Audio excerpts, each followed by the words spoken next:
Halo, Halo, selamat selamat malam. malam. Oke, Mas Didi Hendra, ini lokasi kejadian cukup di spill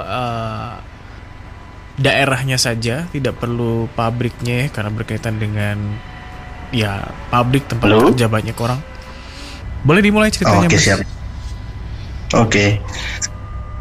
Kejadian 2012 itu di daerah Sukabumi lah, di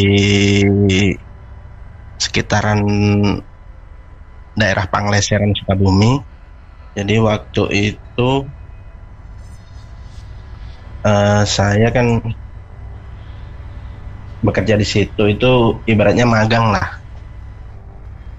magang terus beberapa bulan itu nggak ada masalah. Cuman waktu pertama kali datang ke situ tuh udah kayak ngerasa nggak enak gitu. Soalnya kalau kejadian waktu dulu sih jauh dari jauh dari pemukiman ya itu ya. Kalau sekarang kayaknya udah terlalu agak ramai. Nah, itu kejadian pertama yang saya alamin itu waktu tengah malam sekitar jam 1-an. Itu lagi nunggu pengiriman pengiriman telur dari kandang ke pabrik tersebut. Karena kebetulan nanti kan pabrik peletakan telur ya. Lagi nunggu truk itu saya posisinya sendirian duduk di gerbang masuk yang penerimaan telurnya itu. Langsung ngadep ke kayak lapangan kecil gitu, posisinya ada pohon beringin gede gitu. Nah, tiba-tiba dari arah kanan itu, dari arah mes karyawan, mes manajer, mes supervisor itu ada bapak-bapak sama anak. Ya, saya pikirnya, oh, Pak manajer lagi muter ngontrol. Walaupun posisi itu nggak ada produksi sama sekali.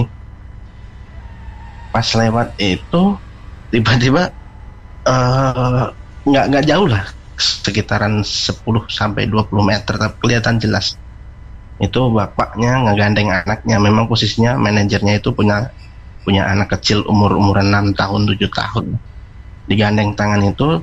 Tapi yang lucunya waktu ngelewatin pohon itu seakan-akan nggak pernah muncul di balik pohonnya lagi, jadi terkesan hilang gitu aja di balik pohon, di belakang pohon itu. Jadi yang kejadian pertama itu. Terus boleh diceritain beberapa kejadian di satu tempat nggak, Mas? Boleh, silahkan, Mas. Nah, kejadian yang kedua itu waktu sama di tempatnya, di situ juga, posisi juga lagi nunggu kiriman telur juga. Itu jadi ada chiller gede, itu chiller apa chiller ya, yang buat pendingin ruangan yang gede gitu kan. Outdoornya itu kan gede-gede itu.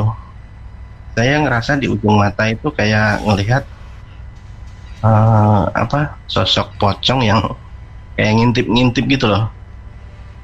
Kan kita kalau mandang lurus ke depan itu kan kelihatan jelas ya, tapi kadang di sudut mata yang sebelah kanan kiri itu kan kelihatan, walaupun nggak terlalu jelas kelihatan. Itu saya ngerasa ada sosok pocong yang nongol di chiller, ngumpet lagi, nongol lagi, ngumpet lagi. Dan kejadian yang terakhir yang saya alamin sih waktu uh, muat muat tempat telur itu loh, yang dari plastik itu ke dalam box, dari gudang ke dalam mobil box. Kejadiannya itu ditumpuk kan, posisinya tempat telur itu ditumpuk tinggi banget.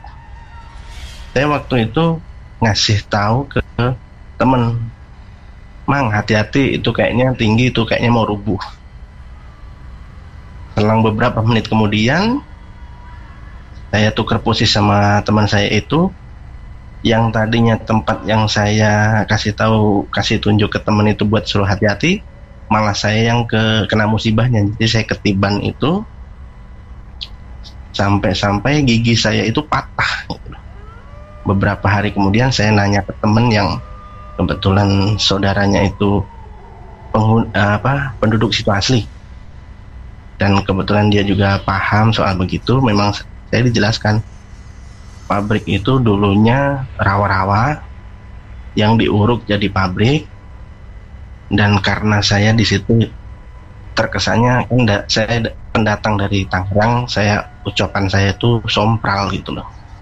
Jadi saya itu nggak disukai sama penghuni-penghuni situ. Yang jadi pertanyaan saya, apakah memang seperti itu apa yang saya alami, dan musibah yang saya alami itu apakah memang dari gangguan dari makhluk-makhluk tersebut?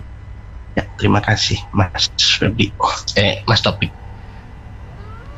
Mas Didik, ada beberapa pertanyaan. Ya. Tadi sosok yang ngilang di balik pohon beringin itu seperti apa ya? Mungkin boleh digambarin lebih detail deskripsinya, Mas.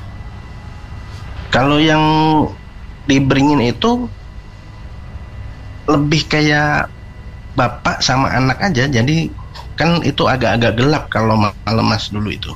Karena memang di seberang pabrik itu belum ada rumah sama sekali dulu.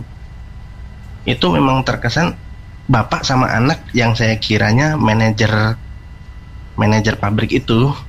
Memang posisinya beliau itu punya anak kecil sekitar 6 atau 7 tahun waktu itu. Jadi nggak bentuknya nggak yang serem, nggak yang aneh-aneh gitu. Memang kayak manusia aja, kayak orang jalan biasa, tapi posisinya ngegandeng tangan gitu. Oke, Mas Febri silahkan. Ceritanya udah cukup detail, jadi silahkan Mas Febri. Iya. Selamat malam Mas Didi. Selamat malam. Sampai sekarang pohon beringin itu masih ada, Mas? Kalau yang saya kirimin dari Google Map itu dari posisinya udah nggak ada. Kayaknya jadi bangunan baru, bangunan tambahan baru. Ya.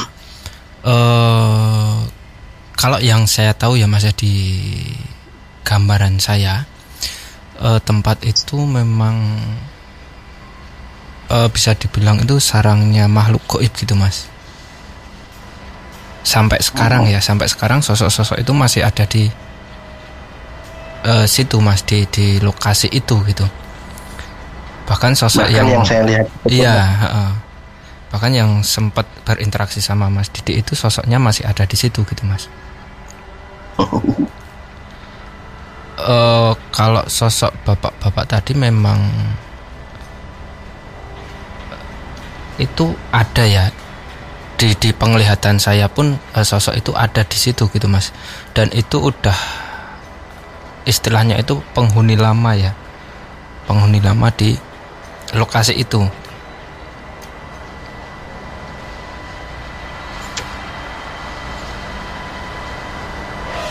Dan sosok pocong yang sempat dilihat dari ekor mata itu, sampai sekarang sosok itu juga masih ada di situ Mas. Jadi sosok-sosok yang sempat, ya sosok-sosok yang sempat dilihat sama Mas Didi pada waktu itu, di penglihatan saya sosok itu memang ada Mas gitu.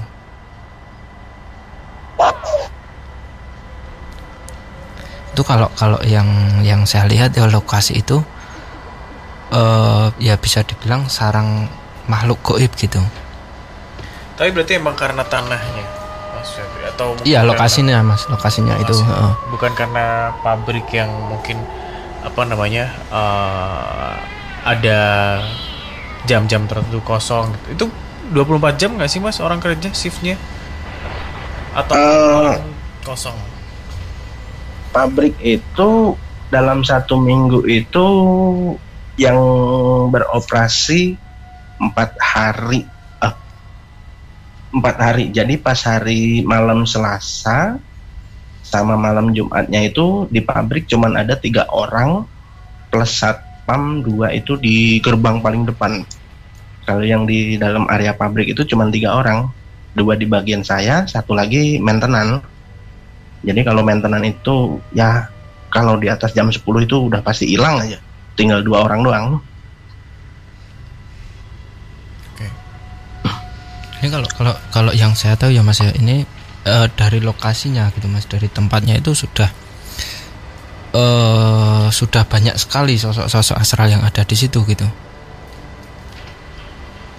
Dan sebenarnya sosok-sosok itu pun juga marah, nggak suka gitu kalau tempat itu dibuat bangunan gitu.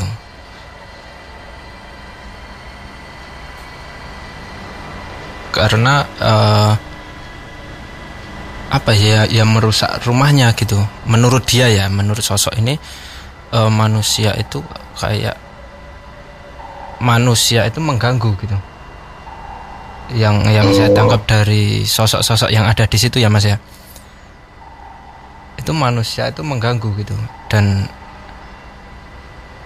istilahnya kayak perusak gitu loh, perusak rumah mereka gitu.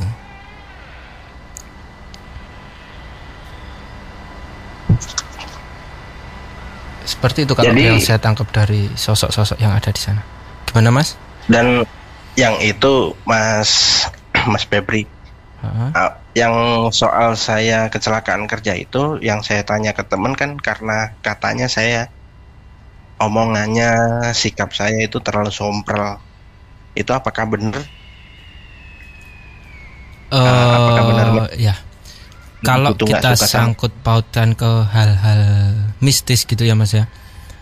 Kalau kita sangkut pautkan memang ada kaitannya gitu. Walaupun secara tidak langsung ya, tetapi mereka kayak ya menganggap itu tadi Mas, kayak soal apa ya, kayak bicaranya, terus kayak kelakuannya gitu, menurut mereka itu nggak sopan gitu. Walaupun kita sendiri nggak mikir sampai ke situ ya. Tapi mereka itu